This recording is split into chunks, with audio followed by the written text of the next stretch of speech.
আপনাদের সহযোগিতা এখানে খুবই গুরুত্বপূর্ণ, আপনাদের অংশগ্রহণটা খুব গুরুত্বপূর্ণ।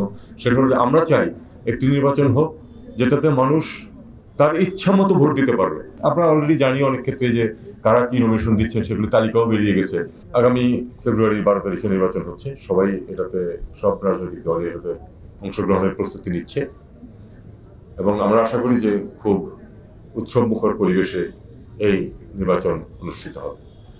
আমরা আশা করি এবং আপনাদের সহযোগিতা এখানে খুবই গুরুত্বপূর্ণ, আপনাদের অংশগ্রহণটা খুব গুরুত্বপূর্ণ। সেটা হলো যে আমরা চাই একটি নির্বাচন হোক যেটাতে মানুষ তার ইচ্ছা মতো ভোট দিতে পারবে। এই সরকার কিন্তু কোন দলের পক্ষে না, এটা আমি স্পষ্টভাবে বলে দিচ্ছি আপনাদেরকে। আপনারা জানেন সেটা, তাও আবার এটা আবার উচ্চারণ করা প্রয়োজন যে এই সরকার কোন দলের পক্ষে না। আমরা চাই যে সব দল অংশগ্রহণ করছে। আপনারা দেখছেন যে উৎসাহ, আগামী পরশুদিন হচ্ছে জমা দেওয়ার শেষ দিন। এর মধ্যে আপনারা জেনে যাবেন কারা কারা কত যাবে। আপনারা অলরেডি জানি অনেক ক্ষেত্রে যে কারা কি নমিনেশন দিচ্ছেন সেগুলো তালিকাও বেরিয়ে গেছে। তো আমাদের লক্ষ্যটা হচ্ছে যে এর মাঝে তারা 40 দিন মতো সময় পাবেন প্রচারণার জন্য। প্রচারণার পরে 12 তারিখে 26 সালের ফেব্রুয়ারি, সেদিন আপনারা সবাইকে ভোট দেবেন এবং আপনাদের পছন্দের প্রার্থী বানাতে পারবেন। আরেকটি বিষয় এখানে গুরুত্বপূর্ণ, সেটা হলো যে আপনারা জানেন যে একটা বিশেষ পরিস্থিতিতে বিশেষ দাবি দাওয়া নিয়ে কিন্তু এই পুরো পরিবর্তনটা হয়েছিল, যে 24 সালের জুলাই আগস্টে যেই পরিবর্তন হয়েছে, যেই পরিবর্তনের জন্য আমাদের ছেলে মেয়েরা জীবন দিয়েছে, যেই দাবি দাওয়াগুলো, সেগুলোকে আমরা অনেক কষ্ট করে একটি ছোটখাটো তালিকায় নিয়ে এসেছি।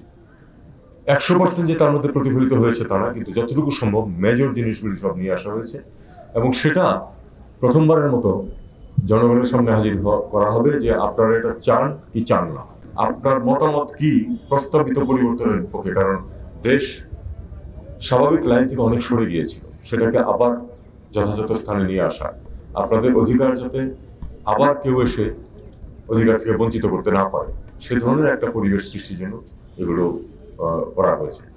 মানুষের মতামত প্রতিফলিত হয় কিনা নির্বাচনে, এটা হলো খুব গুরুত্বপূর্ণ। গত 3টি কথিত নির্বাচনে সেটা প্রতিফলিত হয়নি, আপনারা সবাই জানেন। এটাই হলো মূল পরিবর্তনটা। তো আমরা আশা করবো যে সেটা ঠিকঠাক মতো এবার হবে।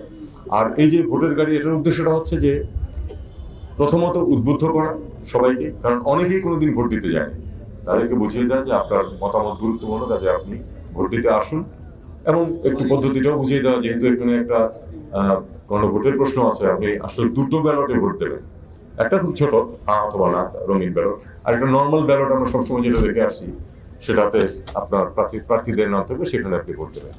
এবং দুটা দিক শুধু সিল দেওয়ার ব্যাপার, কাজে এটা খুব কঠিন কিছু না, কিন্তু তবু উদ্বুদ্ধ করা এবং বুঝিয়ে দেয়া যে দুটো আলাদা কাগজে আপনাকে সিল দিতে হবে।